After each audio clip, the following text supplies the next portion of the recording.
All it took to get a good portion of the day off was to say to Bobby, "I wonder if Mr. North has ever been to Monte Carlo." Celia was dismissed from her duties until rehearsal and, as Rafe was too busy trying to get Alice, Walt, and Penny to sort out their differences without violence, it was easy enough to slip away and explore the city of Monaco. There was plenty enough to do in the Monte Carlo quarter. Celia didn't have to travel into the greater part of Monaco the entire day. She found herself visiting the private collection of antique cars of His Supreme Highness Prince Rainier III, walking by the coast, visiting the great churches, and nearly falling asleep in the sun as she lounged on a bench in the Japanese gardens. It was there, naturally, that her great day on her own was interrupted. "Celia Graham, isn't it?" Celia cracked open an eye and saw a pair of grey chino-clad legs and leather shoes. She looked up and saw a white linen shirt and the unmistakable face of Grayson North. There was no Bobby to be seen.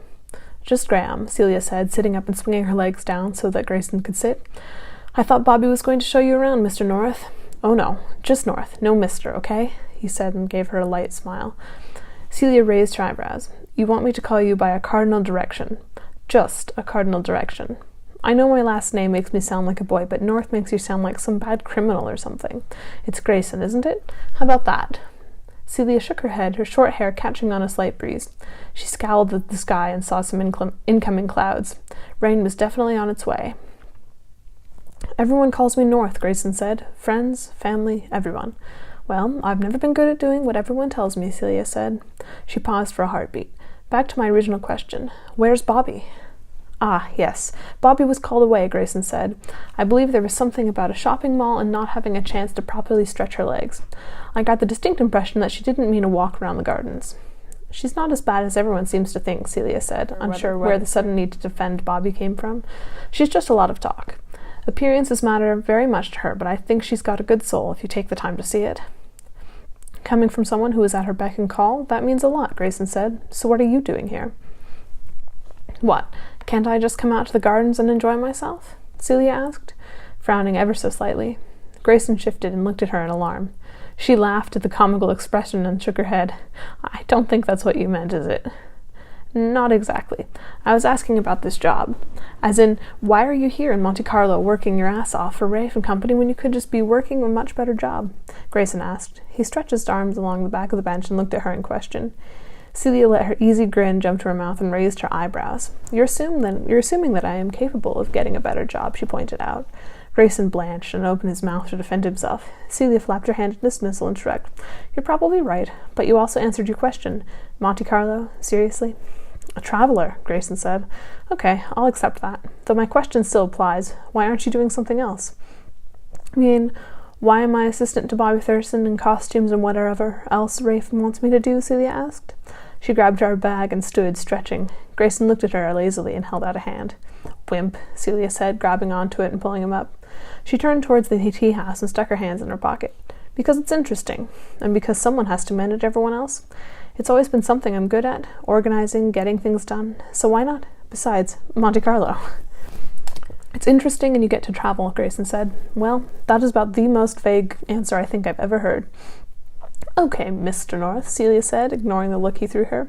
"What about you? You show up weeks late to rehearsal, but it's okay because you also happen to be the producer. My guess is that you have another job because you look the type. What's the story there? Too bored with the other work, or you just can't resist putting on somewhat cheesy plays?" They stepped into the tea house, and Celia did her best to order tea in poor French. Grayson stepped in at the confused exclamations of the cashier and ordered them some tea and pastries in perfect French. Celia even scowled when he slapped away her euros and paid for it himself. "I'm the moneyed one, remember," he said. Celia stuck out her tongue at him and picked up a tray, stalking to a table. Grayson followed along. "You're very astute, did you know that?" he asked, sipping at his tea. Celia waved her croissant at him, narrowing her eyes. "You're not getting out of answering that easily. Answer the question, Mr. North."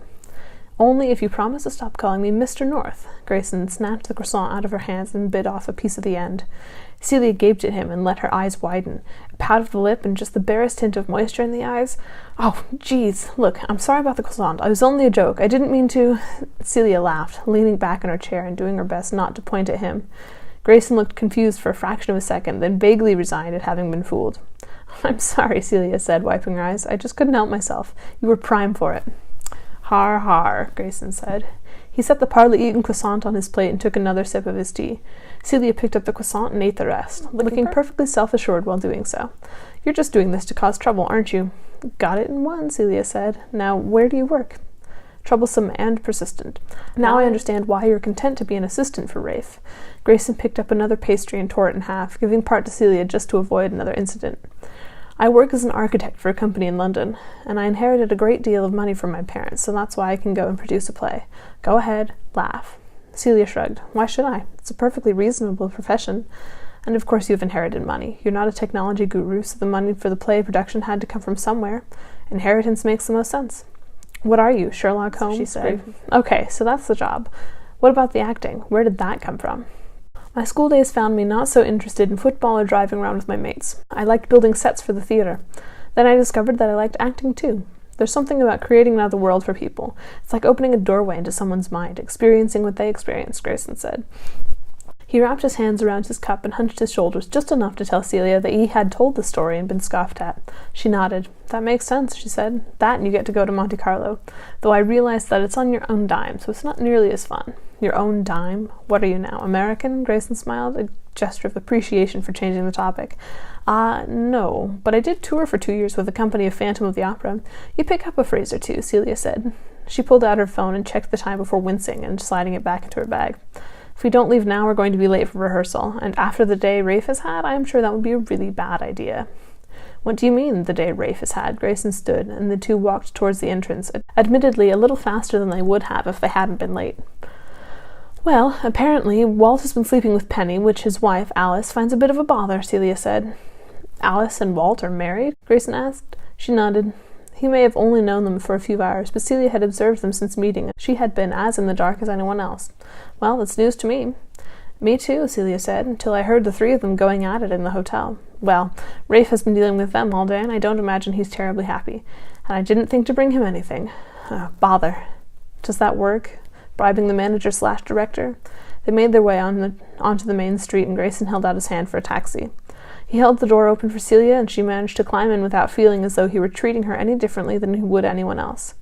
Thinking like that made it a whole lot easier to accept the fact that he was from money and she was nothing and nobody.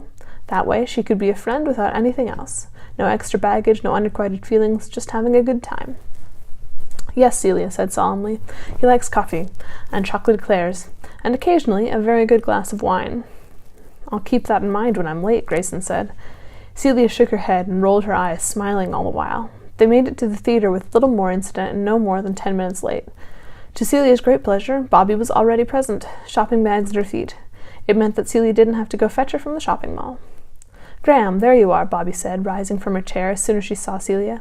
I need you to... She spotted Grayson and paused in her orders. North, how was your tour?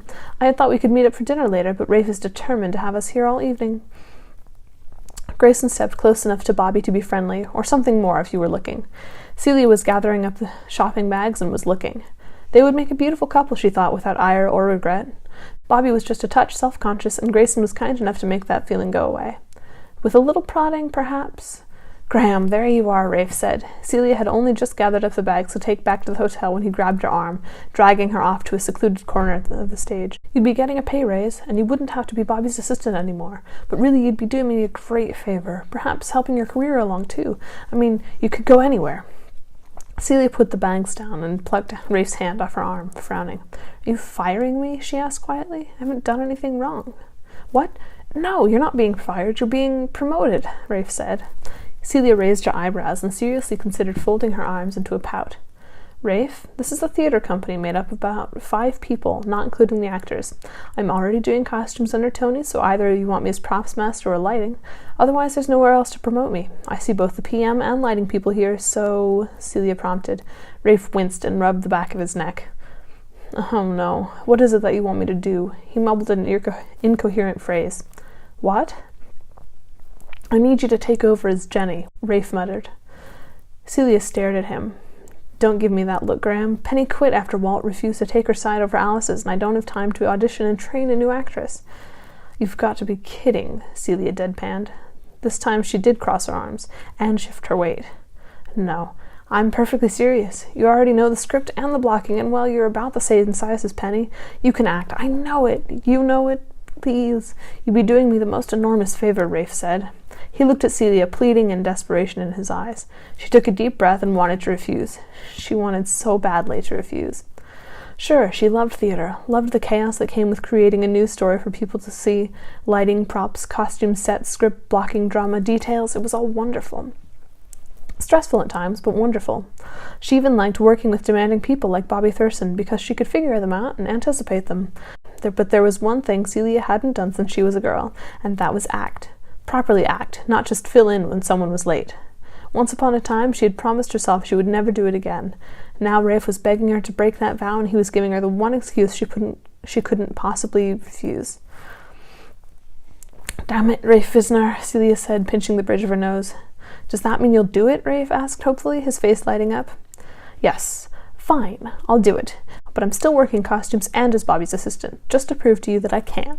Celia jammed her finger into Rafe's chest and stalked off, growling and muttering under her breath. It had been such a good day, too.